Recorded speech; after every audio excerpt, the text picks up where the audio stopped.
Hey everybody, this is Webs and Captain Kirk here with another replay from Quantitative Easing, Ben Bernanke's Special Forces, except this time, Ben Bernanke's Special Forces got repossessed. Yeah, let's just say that we lowered the interest rate a point too low on this one, and you're going to see us have our rear end served to us on a silver platter.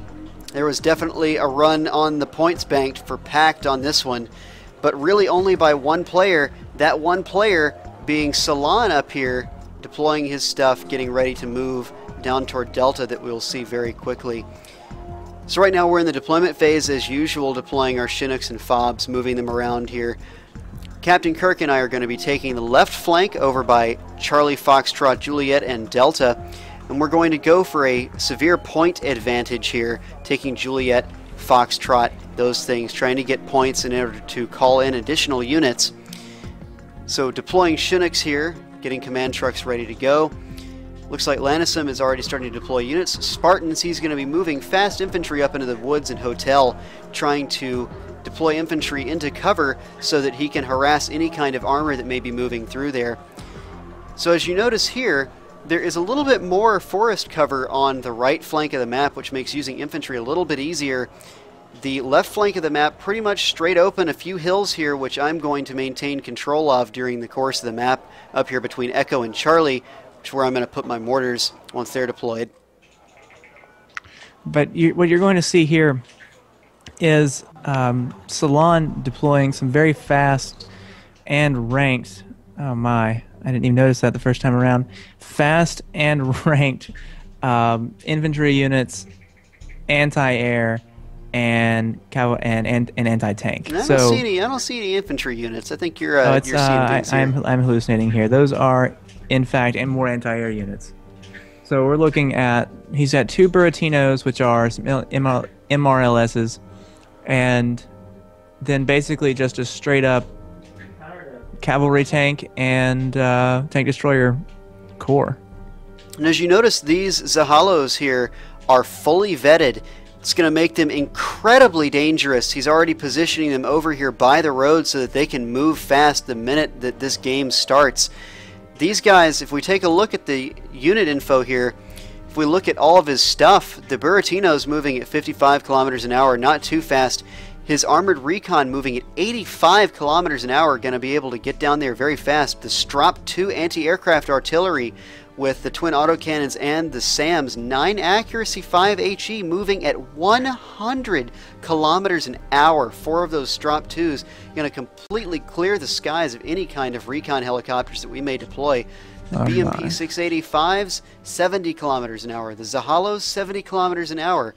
These Afghanistan anti-aircraft vehicles, the quad autocannons here, going to be moving at 50 kilometers an hour. Not incredibly fast, but still he's got this Mi-9 recon helicopter. These T-813s here, going to be moving very fast. Ultimately, he's going to make a very fast push down here for Delta. And speed, as you can speed, see, as the round gets started, he's moving this core of units just move fast straight down the road. No regard for anything, because he believes that he can beat whatever entrenchments we were planning on setting up, and he is, in fact, 100% correct. As you can see, he's already got his units moving across the bridge out of his spawn zone, and we're just moving recon helicopters out. So he definitely beats us off the mark here. We probably could have made better unit placements within our deployment zone to get them closer to roads and such, but he's already moving through Echo before we even have line of sight on him. But we do, with the recon helicopters, we do get a glimpse of what he's doing, and we do realize that he's making a push for Delta, which in the past we've played a couple rounds where people have pushed for Delta and then used the very, very far south bridge to harass our spawn point. But that was not Salon's plan here, so our defensive setup was more to protect the south of Alpha than to protect Delta, and we do pay the price for that. That was a major tactical blunder on our part. We did have recon, and ultimately I did call in some additional tanks into Alpha as the match progressed while we were watching that, hoping that he would try and send some of his units across to Alpha. And as it would become apparent a little bit later, even if he had chosen to do that, my units in Alpha wouldn't have really done much against the kind of force that he's wielding, these fully vetted Zahalo anti-tank weaponry, you know, these tank destroyer prototypes here. 6 accuracy, 4 AP, 7 rounds a minute. Very fast firing. The BMP 685 with 9 accuracy and 5 AP power are also 2 vetted. So you're looking at a vetted force of very accurate and very deadly tanks and tank destroyers moving in. He did spawn 4 infantry in as well. But I think what's more important is when he caps Delta, which is right around the corner here, he's going to spawn in a few BMPs of, not BMPs, a few units of special forces, which are going to hang out in these woods over here between Delta and the river that are going to make our lives hell in the next few minutes. So you can see my tank force moving up kind of to the hill between Delta and Charlie is the objective. Didn't quite ever get entrenched there, but that is what I was going for. And Webs moving his units to the hill between Echo and Foxtrot, which he does maintain. Okay, so we're going to go ahead and take a look at Lanissum's forces up here in the northern part of the map. He's managed to take these 2 PACT players and pretty much essentially surround them with infantry, managing to get quite a bit of harassment off here. Infantry in the woods. These Fusiliers are going to be overrun, but these Spartans are going to deploy additional infantry in these woods, which are going to hold them up for quite a long time. Ultimately, this map did wind up being pretty much 1 player versus the other 2 on the other team, and ironically enough, that 1 player that's fighting the other 2 on the other team going to wind up doing better than the other 2 players, which is kind of backwards, but I suppose it worked. So now if you flip back to the bottom left with Webs and Kirk, you'll see I have my tank corps set up on the hill between Delta and Charlie, but he then Salon, I guess that recon truck had line of sight. I didn't think it did at the time. My recon helicopter, or Webb's recon helicopter, had seen it. We knew it was there. But I didn't think that it was going to be a problem. But then he's moving his force around with such dexterity, dodging that mortar fire, that it's a testament to micromanagement right here. He's the best micromanager I've ever encountered in this game. And you're going to see these 2 Buratinos being deployed here. These 2 Buratinos are going to pretty much destroy us this round, mainly due to their ability to stun our units, and route them, which you're going to see come in for massive, great effect here. There's the first Buratino barrage from one of these Buratinos. Notice he really never fires both of them at the same time, so we never know where they both are simultaneously. So I'm going to immediately redirect mortar fire on the Buratino that's firing here, but ultimately too little, too late, not going to do enough here. This Buratino's already been vetted once from that fire on those tanks. And note that he moves it as soon as it fires. Even before the rocket fire is incoming, he knows it's going to, and he moves all of his units. And he had the forethought to bring in supply for the Buratino, which of course eats through it with its 30-round ammo supply and 27 rounds per minute. That is one thing that he did tell us was a problem for him on this map, was bringing in enough supply. You notice that he is not bringing any supply down from his main fobs. I would have been able to cut those off from my position on the hill between Echo and Charlie. He never did that, so I'm starting to move my tanks into position coming down from this hill, trying to get a flanking maneuver off on these fast-moving tanks here, which is going to be rather effective as it comes down. It's going to force Salon to retreat, but as you can see, Kirk's Abrams here in very dire straits at this point. At this point, I brought them up a little farther ahead than I should have, and then they proceeded to rout almost instantaneously. And even though 2 of them do live through this encounter, they continue to rout for probably another 45 seconds or so, off and on. See, they're routing again there. So now you see Salon's forces are going to be forced to disengage from Kirk's Abrams and now re-engage on my forces that are coming in from the north. Although he does have a very nice terrain advantage here, being higher up on this hill and having a little bit of forest cover, which is going to be a slight problem here. CaptainKirk's moving his Leopard 1A2s down as well. And I'm using mortar fire in order to try and suppress these Buratinos and keep them moving. You can also note down below Delta, Salon's brought in some special forces units and BTRs. down in those woods, and those will be a problem for us, especially the Special Forces recon ability, which will come into play as he moves them up through those woods. Now, I'd like to point out one of our major problems is we were not able to get line of sight on most of these units, which proved to be a very serious issue for us throughout the match. We primarily relied upon this Kiowa that you see sitting right here. The only problem is that we could not move it up any further due to these 4 Strop 2s that were sitting here, which, as you can see on the unit info, are going to be absolutely devastating to any chopper that comes in range. I do believe they've already killed at least 1 or possibly 2 recon helicopters. I spawned 2 at the beginning, and they were both taken out, and I believe you spawned 2 as well, and you're down to 1, so I'm thinking 3 at this point. Right. So he's called in another recon here because he sees my force right here coming down from the north to engage these BMPs. Right now his force is completely out of position and unable to protect these BMPs, but ultimately that's going to be a drop in the bucket for him. And note that he's not bringing any supply down from his FOBs. He is bringing in 3 more supply trucks right now at 25 apiece, 25 points apiece. So he is a large portion of his points, his earned points in game, are going towards supply for those Buratinos, which would normally be a detriment, but the Buratinos are such a winning strategy against a force consisting only of heavy tanks that he was extremely successful. Now ultimately you do see here that the mortar fire is being effectively used to keep them off balance and moving around. Even though the mortars are not going to be extremely effective against these BMP 685s, they are going to be able to keep them stunned and pinned in position, which will be a serious advantage for us in the match, but unfortunately not enough of an advantage, and we can't keep the mortar fire on the target long enough in order to actually inflict any kind of serious pain.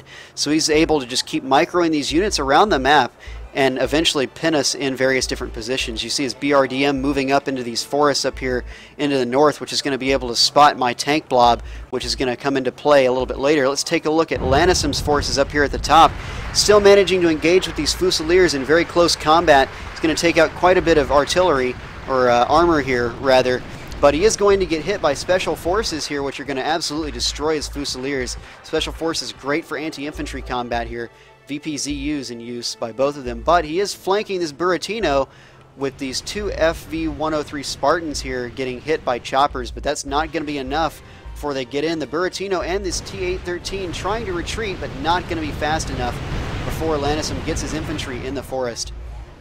Additionally, you can see these tanks moving around to the north, attempting to flank whatever is up here in the north and get a better position here. These Fusiliers do go down, but not before inflicting a few casualties on the enemy. Not killing that Buratino, it did manage to get away.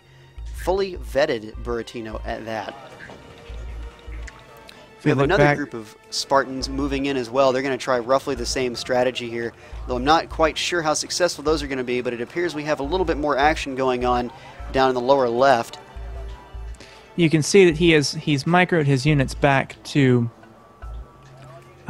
essentially the back corner of Delta, even out of the point. And I just noticed this, an extremely smart move. He has 4 armored supply trucks moving off to the very far left corner of the map. And that is since they're out of supply and he's not returning to his FOBs. That's just to keep that 100 points out of our hands. He knows that he's done with them, and so he's hiding them in some bushes well out of the way. And that just shows the extent that he's able to micromanage his units. You just saw right there, the southern scout helicopter got completely destroyed by these anti-aircraft infantry right there, keeping us from seeing any of this. This entire force was hidden to us right there, and the Buratino going to fire again for great effect, stunning and routing all these tanks. I believe they might get quite a few kills off here. These fully vetted Leopard 1A2s here gonna just get completely destroyed and panicked. The Buratino, they're all gone now. The Buratino fire stunning and routing combined with the highly effective and vetted tank corps was absolutely devastating when we were trying to make any kind of offensive move. I mean, just look at this tank group move up, how quickly they're moving across this terrain, even uphill. Definitely a testament to how fast these PACT tanks can move. My mortar fire not even really effective, because even though these mortars fire very, very fast and would be able to stun them on direct hits, not fast enough. And he anticipates the mortar fire. He either is zoomed out enough to see it coming, or he just knows that it's coming, which I really don't know which. I'd give him credit for either. And he's able to just immediately jerk it back out of the way. It's really quite impressive. And if you notice, he's divided his strops up, his strop 2s up, to where that 1 is up forward, to where if we had made any push, it probably would have immediately bitten the dust. But it's up far enough that it's taking out our scout helicopters, while the other strop 2s remain in strategic locations protecting the Buratinos. And we can see here Wargame's wonderful route mechanic, these M1 Abrams still routing on top of the hill, no enemies around them, just continuing to route, an endless source of frustration for us throughout the entire match. Units just kept routing. See, they're routing again. It's absolute madness. Cannot issue orders to them at all. It's worse than that. I'd really prefer if the route mechanic would allow you to direct an order to it to be executed upon completion of the route, but not even that. You can't even select the units while they're routing, and that's really quite annoying, especially when they route so frequently. Let's take a look up at Lanissum here while the forces of Salon are regrouping here in the lower left. It looks like they have actually managed to push him back a little bit. There's still some Leopard 2A1s here going to be moving into Bravo here and taking these FOBs, but notice they only have 2 FOBs and 2 command trucks, although these 2 command trucks are definitely going to be points for the taking. Notice none of them are Salons. I wonder why that is. But these 2 FOBs are definitely going to be ours, and at this point, Captain Kirk and I are begging Lanissum for a little bit of fire support, but unfortunately, due to this massive blob of packed forces up here in Hotel that we honestly didn't know about, not going to be coming for some time, or at all, really. Yes, even as Mr. Baboon surrenders the game here, that just frees up more incoming points to the other players, which allows Killinger to bring in, what's that, 7 more T-55s, and Salon to bring in immediately 4 more infantry units, and I believe there's more supply and more infantry coming after that as well. This looks like the 2 Buratinos are starting to move into position here. I'm currently in the process of rearming and refueling my tanks here for another push, firing the mortars again toward their forces in the city, which of course they're going to remaneuver again anyway, so not much effect going to be had with that mortar barrage as has been seen, which is rather unfortunate, but I suppose the way it is. There's the Buratino firing again on the tank grouping up on this hill. Which he can see. It's important to point out that Special Forces unit, he's moved up into that forward hedgerow, which has a direct line of sight on the tanks on that side of the hill. And so he knows if he sees, probably he sees those 4 MBT-70s there, just judging by the terrain. And that, if he sees that, he knows the other tanks are probably close by. There goes another scout helicopter. It's at this point that we pretty much abandoned using scout helicopters due to this the Strop 2s here, which this one hasn't, even though these don't have very high range, the fact that they can move at 100 kms is quite ridiculous and allows him to basically maneuver those wherever he wants, whenever he wants. This Buratino firing on the tank group on the hill again. You can see that I've spawned in two armored recon trucks at this point just to try to stop the bleeding with recon, but those will be popped as well as soon as they get into position in the forward woods. So he really locked down recon for us. We never had a clear line of sight on his units, and that really just killed us as far as strategy goes. So I did manage to get a stun off and a little bit of damage on that Buratino with a couple direct hits from the mortars, which was actually quite nice seeing that happen. But currently it was already critical in ammo and was retreating to be resupplied anyway. So right, no effect there at all. Yeah.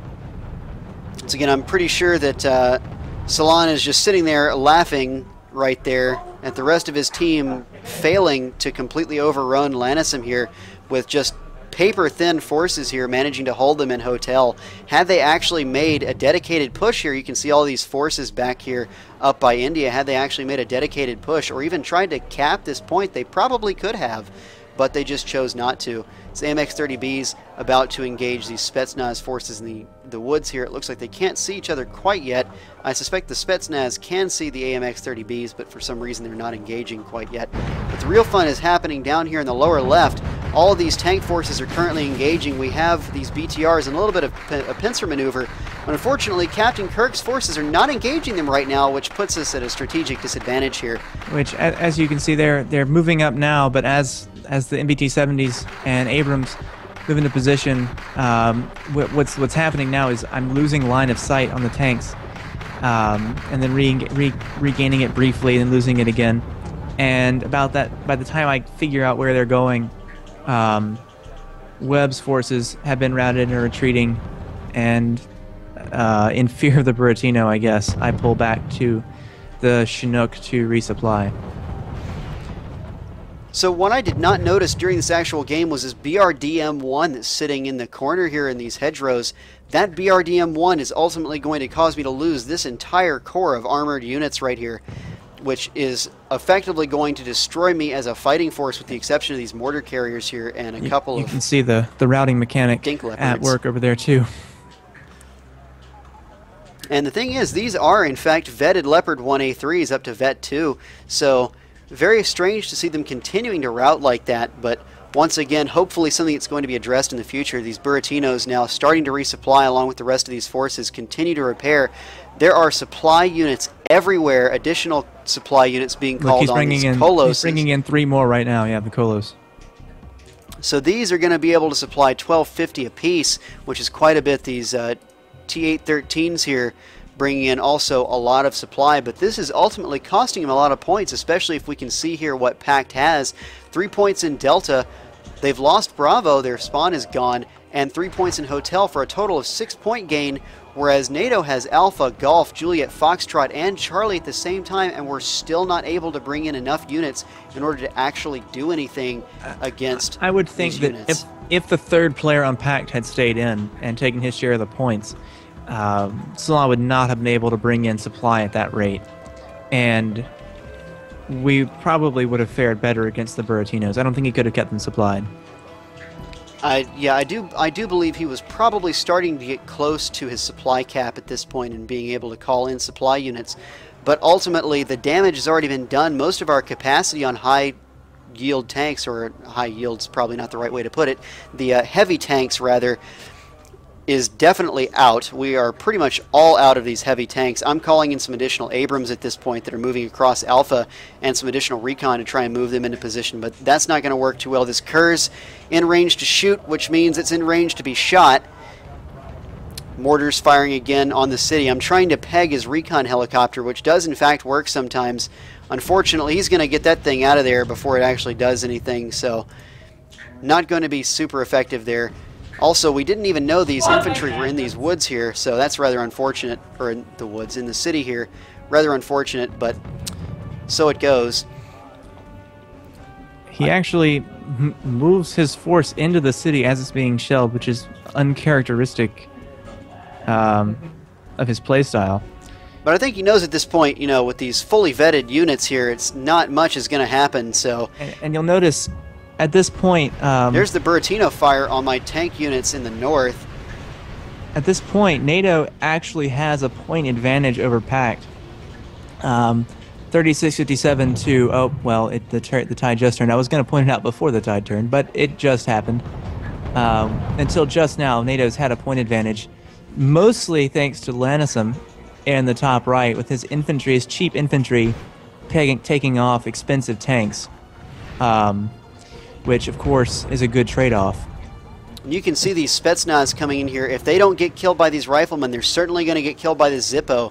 Flamethrower vehicles, massively effective against infantry and against light vehicles in forests, capable of stunning everything, if not outright killing them. So, flamethrower vehicles in forests and even in cover behind coverable objects such as hedgerows and things of that nature, not to be overlooked. And here come Salon's forces up into Echo, or toward Echo, moving fast along this road in order to cover the distance to my tanks a little bit faster. And it's at this point I'm having a serious problem in my pants here, maintaining the crap in my colon, because these tanks are way out of position and they're about to die horribly. And at this point I know we are pretty much done down here, because all we have are these units over here below Charlie. My units are getting completely eliminated, all of these vetted tanks. There go the Abrams. All my heavy tanks are now gone. We do manage to take out a couple BMPs, but that's not going to do too much. because those BMPs and Zahalos are going to take out these Leopards with extreme ease. Look at look at that reload speed on those. It's just absolutely ridiculous. At this point, when I see his entire, what I believe is his entire force, moving up toward Webs' tanks, I should have moved in to Delta and taken out Buratino's and possibly a command truck, but instead I wait for my Chinook to land to repair my tanks. At the time, I wasn't really quite aware of what was in Delta, and I had some very heavily damaged tanks, and so the judgment call that I made at the time was to wait for the Chinook to land before moving in.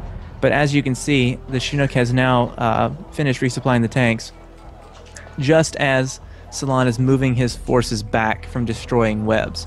So any tactical advantage that I would have had is completely gone, as I believe I begin to move in that direction. So before any of my tanks are moved off of the Charlie Delta Hill into Delta, his forces are back in mass. So as you can see up here in Hotel, Lanissum has managed to kill those Spetsnaz that were up there. There's a tank destroyer sitting here in these woods, but not too much engagement going on. There have been some attack helicopters that have been called in. Vet 3 attack helicopter definitely vetted up and killing quite a bit of stuff here. Not too incredibly much anti-aircraft going on here. There is this one anti-aircraft missile launcher here, which is going to open up on this Cobra. Some Rangers in the back providing vision and killing these Mi-24 VPs. It's going to be a serious pain up in Hotel. This nice little blob of forces here not engaging in the action. Salon here calling these in, getting ready to push on Hotel if this isn't over in the south, but it's definitely going to be over in the south pretty soon. He's moving his armored units back into Delta. Yes, he's moved his armored units back into Delta. As you can see, just as I'm moving my tanks forward, which they do conspicuously route again there for some reason. The routing mechanic didn't help us at all in this game. I don't think it was a deciding factor by any means. This particular mortar barrage landing right now is going to actually hit for a decent effect. It's going to stun quite a few units and panic them. Even these Vet 4 units, which is quite nice. I'm going to worry a lot of these and force him to move out of position, but he did spot these 4 M1 Abrams here, which are going to get absolutely wrecked by this Buratino fire. You can see the health just ticking down, leaving with 2. They're panicked and pretty much destroyed. Now this armored unit right here is going to move up and destroy the rest of those 2 that are routing. There's absolutely nothing we can do about it. This Buratino here is going to move deftly out of the line of fire of those mortars, which the downside of these mortars are they are way, way accurate, which is both a good thing and a bad thing. We're not providing any kind of area fire support at all, mainly this pinpoint precision mortar fire, which is not really helpful here considering I need to blanket all of Delta with some artillery. And as you can see, PACT has maintained about a 200-point lead in the scoreboard. It's about just ticked up to about 300, it looks like. So he's maintaining a significant lead. Not unrecoverable, but one that would be very difficult for us to counter. You can see here CaptainKirk moving his armored forces back up into the fight area here. Lanissum calling in additional gunship helicopters, going to try and rush their anti-aircraft, destroy them long enough in order to take out these high point value units, the command armor and the Buratinos back here. But we do have the Strops here in very nice locations along with some Iglas that are going to provide a lot of counterfire to those choppers. Leopard 2's up here in Bravo, also preparing to make a push south if it's necessary. One thing that didn't actually happen that I was somewhat surprised that never happened was that Salon actually never moved on these mortar carriers at all, even though they remained in the same position for quite some time. That was a little bit of a blunder on my part, but they were in quite a nice position to be able to fire at pretty much anything on the battlefield in this region. Unfortunately, it just never panned out for... They weren't enough firepower to really take anything out, and we didn't have the correct units in the correct positions to take advantage of any cover they provided. So it truly was a perfect storm of losses for us. Because even as his 3 BMPs are moving up toward my MBTs, just as the MBTs come into range, the Buratinos light the MBTs up and take out a couple of Leopards, and then as they're stunned and routing, his armored force moves in and cleans up. He's so good at micromanaging his units. But here comes Lanissum's gunship helicopters. We're going to see how they fare, getting opened up on by the Iglas and all the anti-aircraft fire. There's the Afghansky plus the Strops that are going to start shooting at him. Those choppers ultimately don't stand a chance. I don't think we actually recognize exactly how much anti-aircraft he had. You can see the points just ticking up for PACT here. They're killing tanks, killing helicopters, killing pretty much everything that just stands in their way. At this point, even though they are blobbed up and, you know, I'm having a field day with my mortars here, not going to be able to do enough, routing a few units, but ultimately not enough. And at this point, they're within almost 100 points of winning this game, which are going to come relatively easily, just as you see there. So if we take a look at the score here, that game took 27 minutes, which is ultimately longer than I thought it would have with how badly we were getting destroyed. We go down here and look at the score. Lanissum totally carrying NATO, 3,700 points worth of kills to 2,000 points worth of casualties, with Captain Kirk and myself pretty much losing everything and only gaining back less than half of it for both of us. Captain Kirk really biting the bullet on this one and taking tremendous losses for practically 0 kills due to the lack of recon and lack of sight and massive micro on the part of Salon. It was truly devastating how he managed his forces.